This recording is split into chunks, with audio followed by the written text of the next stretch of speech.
Hello, chosen being. Welcome back. Not all chains are made of iron. Some are invisible, quiet, and spiritual, yet they hold you just as tightly. When a narcissist enters your life, they don't wrap you in metal. They wrap you in doubt, in fear, in control. And before you even realize it, you're moving to their rhythm, carrying their weight, living in their shadow. These chains are subtle. They don't announce themselves. They creep in slowly, through words that cut but sound like care, through silence that feels like punishment, through affection that comes and goes like shifting winds. Before long, you begin to wonder, am I free or am I trapped? If you've ever stayed awake at night, replaying conversations, doubting your own memory, or feeling like no matter what you do, it's never enough, those are the chains. If you've ever silenced your own truth just to keep the peace, those are the chains. If you've ever felt smaller in someone else's presence when you know you were born to stand tall, those are the chains. But here's the truth you need to hear. No chain is unbreakable, especially the ones built on lies, manipulation, and fear. Spiritually, you already carry the key. The moment you begin to see the chains, you've already started breaking them. I remember once watching a friend go through this. From the outside, it looked like she was free. She had choices. She had her own life. But in reality, her every decision was influenced by the fear of how he would react. That's how narcissistic control works. It doesn't always lock your body. It locks your mind and your spirit. And that's why breaking free isn't just about walking away. It's about reclaiming yourself from the inside out. Today, we're going to walk through these chains one by one. Emotional control, fear, identity theft, spiritual suppression, and most importantly, how you can break them. Because chosen being, you were never meant to live chained. You are meant to rise, to breathe freely, to live in your truth. Part 2. Recognizing emotional control. One of the first and strongest chains a narcissist wraps around you is emotional control. They don't always start with open cruelty. In fact, it often begins with charm, flattery, and attention.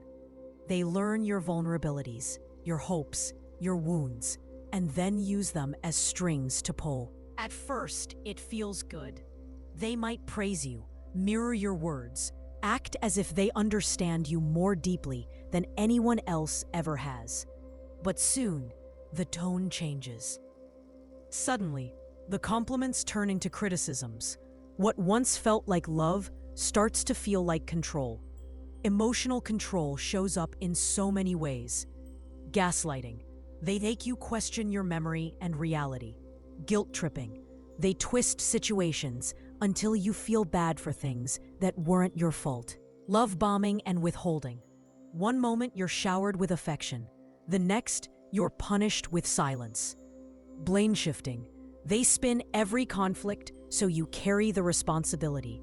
If you've ever found yourself apologizing for things you didn't do, defending yourself endlessly, or feeling like you're walking on eggshells, that's emotional control.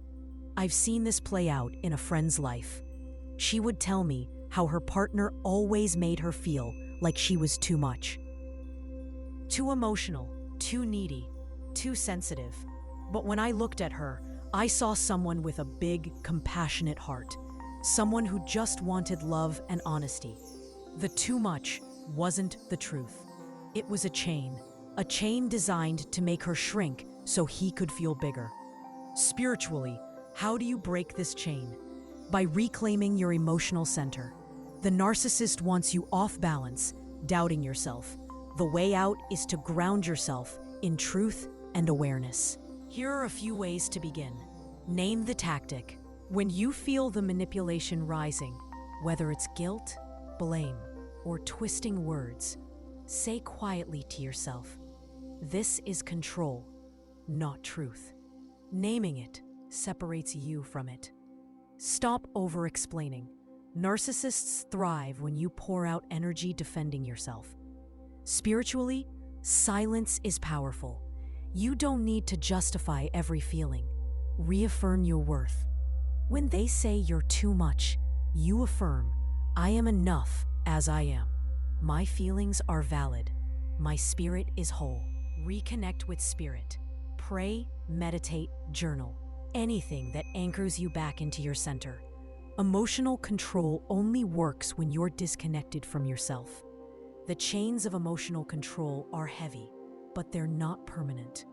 Once you start seeing the game for what it is, you weaken its power.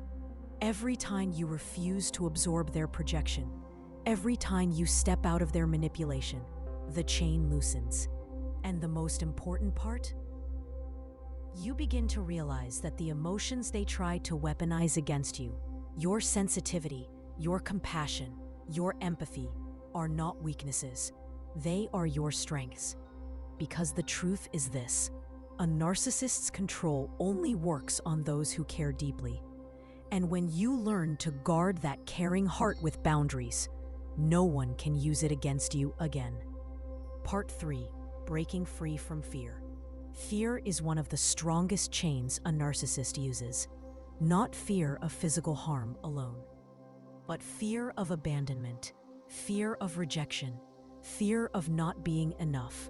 They know exactly where your insecurities lie, and they press on those wounds until you begin to live in fear of their reactions. Think about it. Have you ever caught yourself changing your behavior just to avoid conflict? Maybe you stayed quiet when you wanted to speak, or agreed with something you didn't believe in, just to keep the peace. That is fear working like a chain. Narcissists thrive on this. They want you to believe that if you upset them, you'll lose them. If you stand up to them, you'll be punished. If you walk away, you'll never find love or support again. But spiritually, fear is nothing more than a shadow. It looks big, but it cannot touch you unless you surrender to it. Breaking free from fear means facing it with truth. You begin to say, if I lose them, I will still survive. If they reject me, I am still worthy. If they abandon me, I am still whole. I've seen people step into incredible freedom the moment they chose to stop fearing the narcissist's silence, anger, or disapproval. Because once you stop being afraid, their chains snap. One practice you can use is breath and affirmation. When fear rises, pause, breathe deeply, and repeat. Fear does not own me. My spirit is stronger. I am safe within myself. Over time, your body learns not to respond to their threats.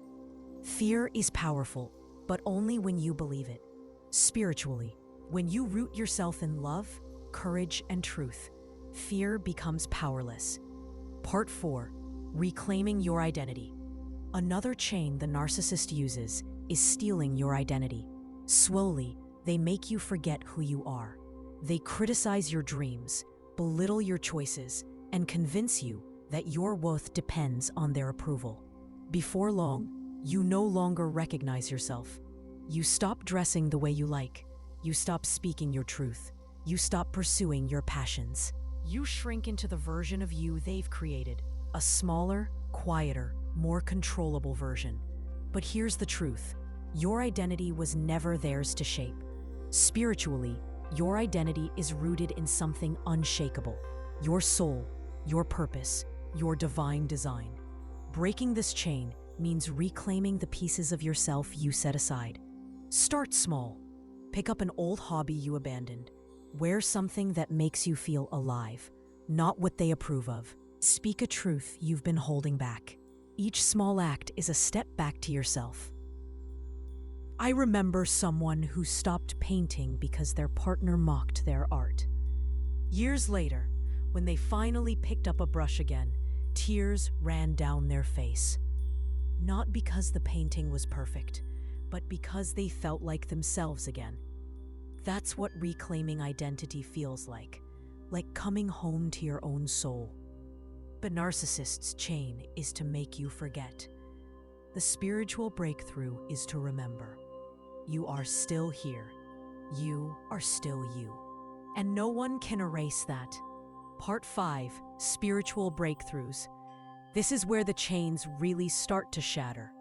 Because beyond emotional control, beyond fear, beyond identity theft, there's a spiritual truth that cannot be broken. You are more powerful than the darkness sent against you. Spiritual breakthroughs often come in quiet moments. The day you realize their silence no longer terrifies you. The day you walk away from an argument without guilt. The day you look in the mirror and see strength instead of shame. Those are chains breaking. Tools that help bring these breakthroughs. Prayer and affirmation. Speaking truth into your spirit until it becomes louder than their lies. Meditation and grounding. Calming your mind so you no longer react to chaos. Journaling.